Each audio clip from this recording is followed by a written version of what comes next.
Alhamdulillah. In the name of Allah subhanahu wa ta'ala, the most gracious, the most merciful. Peace and blessings be upon our beloved Prophet Muhammad sallallahu alayhi wasallam. My dear beloved respected brothers and sisters, you might have heard the saying that romance is like rizq. In reality, every single relationship in our lives is a form of rizq. It's a form of divine sustenance. I want you to think about how many unlikely friendships there are, how many unlikely relationships there are. And you think, how is it that these two people ended up coming together? Or maybe someone that became your best friend in life and it seemed completely random how you met them. If you remember when the Prophet ﷺ said, Al-arwa junudun mujannada, that souls are like conscripted soldiers, that they are driven together by virtue of their likeness. Sometimes it's not the divine decree that drives souls together based upon their likeness. Sometimes it's actually someone's dua that drives two people to each other. The Prophet ﷺ said about our mother, Khadija radiallahu ta'ala anha, wa inni qad ruziqtu hubbaha, that verily I was sustained by her love. Her love was a form of rizq for me. I want you to think about this. Allah subhanahu wa ta'ala says to the Prophet sallallahu alayhi wa sallam, alam yajidka yatiman fa'awa, wa wajadaka dalla fahadah, wa wajadaka a'ilan fa'aghna. He mentions that he enriched the Prophet sallallahu alaihi wasallam through Khadija radiallahu ta'ala anha.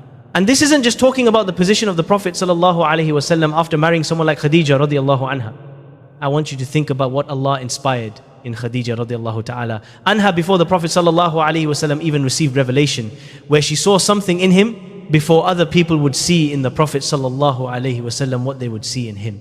She saw in him alayhi salatu wassalam, despite the societal gap, the best human being to ever walk the face of the earth.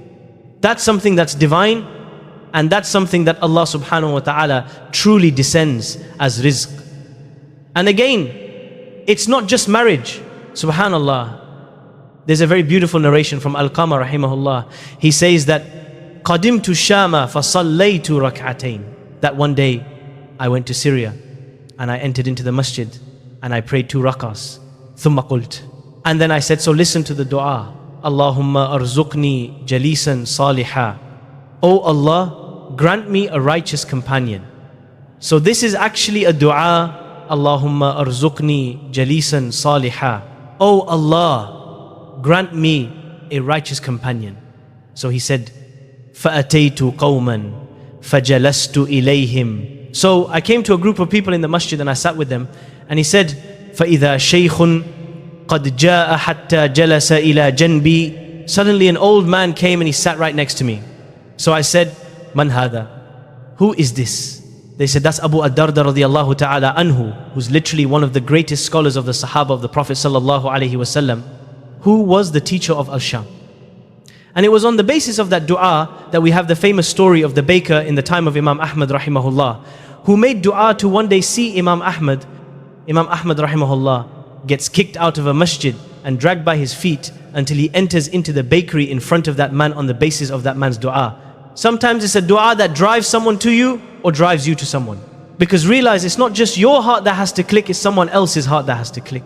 Now, subhanallah, as you go through the different du'as that pertain to marriage, they're actually remarkably unspecific. What do I mean by that? Usually, when people make dua for a spouse, they make dua for a very particular person, and they are desperate for that person because love can drive you crazy. So you're sitting there and you're saying, oh Allah, give me this person. And you're putting on the blinders.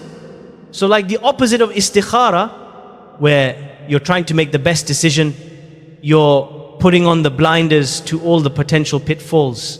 Maybe you're not even listening to people that are pointing out to you some potential problems, or it all seems to be just right.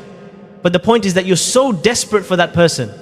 And when you look through the du'as that we learn from the Quran and the Sunnah, they're actually not specific. They're actually very general. And that's for our best interest. And that's part of that tawakkul in Allah subhanahu wa ta'ala.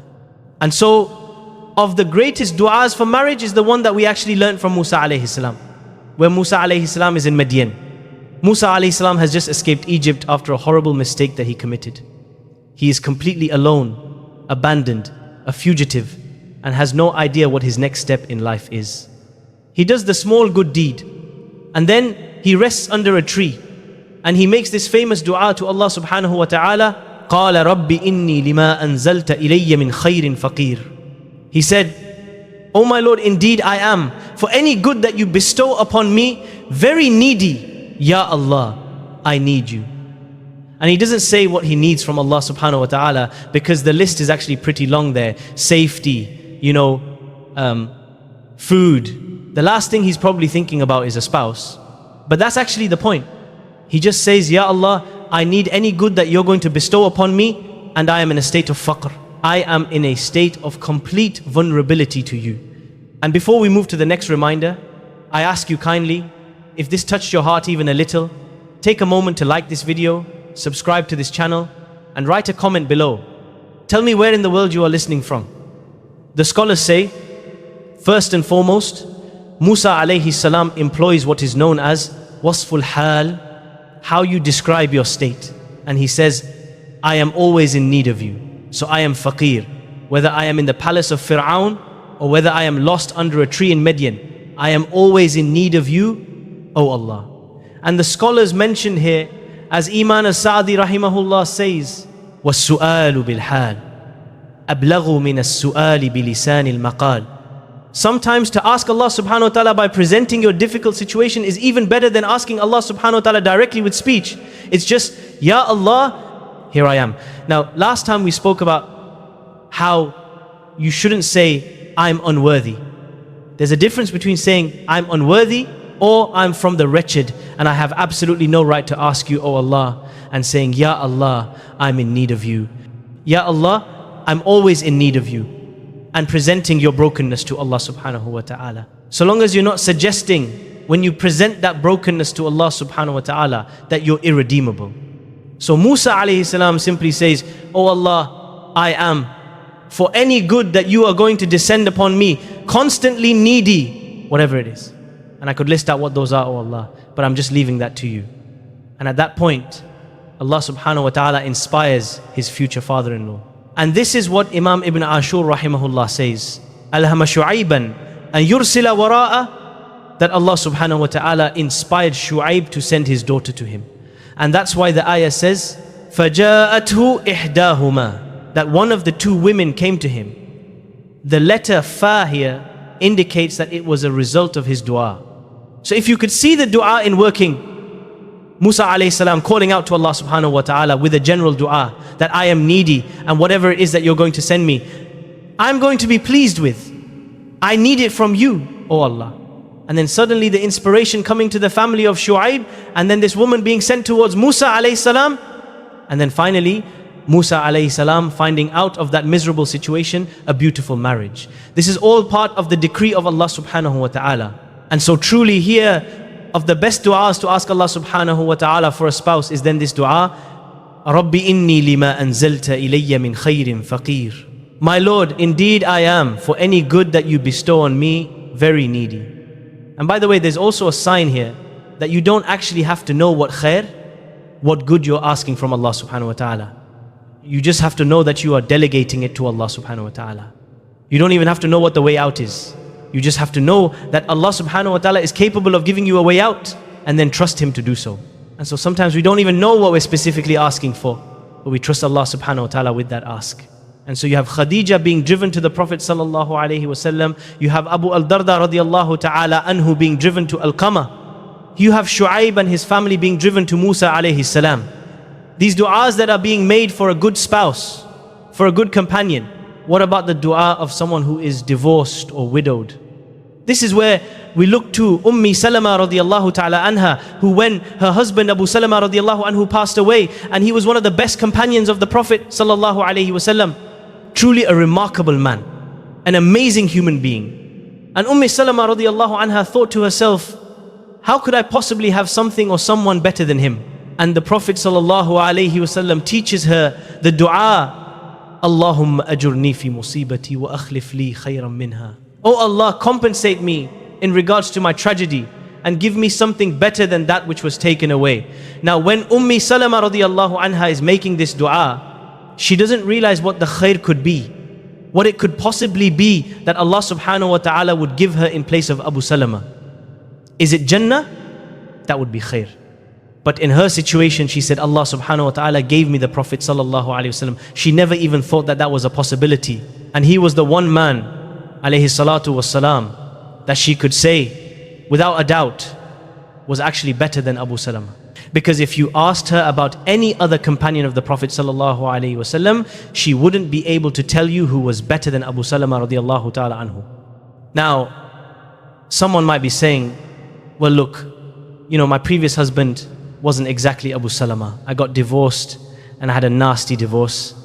Or, perhaps even though I'm widowed, there's some trauma there and I'm having a hard time getting over it. And who's going to look towards me? The point is, dear brothers and sisters, when you make this dua, there's surely something that is prophetic. There's surely something that can come out of it. And just like with every other dua we've covered so far, you're saying, let the khair be in the hereafter or the dunya, privileging the hereafter to the dunya, but knowing that Allah subhanahu wa ta'ala can give you both if that's best for you.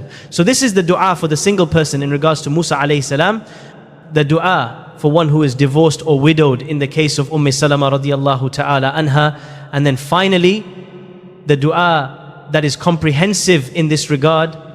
رَبَّنَا هَبْ لَنَا مِنْ أَزْوَاجِنَا وَذُرِّيَّاتِنَا قُرَّةَ أَعْيُنٍ وَاجْعَلْنَا لِلْمُتَّقِينَ إِمَامًا. O Allah, grant us from our spouses and children the coolness of our eyes and make us imams, make us leaders of the pious. In this dua, it's important to mention that this is not just a dua that you make after you get married. This is a dua that you make, period. And it has to match up with your actual priority in regards to who you choose as a spouse. So you can't say, let us have in our spouses and our children the coolness of our eyes and people that are religious and people that are practicing, but then not really have that represented in your criteria for marriage. So that's one group of people, right? Like, let me make this dua. رَبَّنَا هَبْ لَنَا مِنْ أَزْوَاجِنَا وَذُرِّيَّاتِنَا قُرَّةَ أَعْيُنٍ. But you're not choosing people on the basis of the criteria of your dua. But for everyone else, when you're making this dua, just like every other dua, this is a Quranic dua. This is a beautiful dua. And it represents not just the desire for a companion, not just the desire for children, but it represents what would be driving you to make that dua in the first place, which is to increase, first and foremost, increase the obedience to Allah subhanahu wa ta'ala on this earth. Because the coolness of your eyes in marriage and the coolness of your eyes in your children should be to see people that are in the worship of Allah subhanahu wa ta'ala, then certainly to benefit from their companionship as well. But you keep on making that dua, whether you're married or you are not married, and certainly Allah subhanahu wa ta'ala will continue to bestow upon you as a result of it what you were seeking from that dua in the first place. But you don't have to be specific to have that blessed sustenance from Allah subhanahu wa ta'ala. Allah Azza wa Jal knows what and who is actually best for you in this life and in the hereafter. Allahumma rzuqni jaleesan saliha. Rabbi inni lima anzalta ilayya min khairin faqir.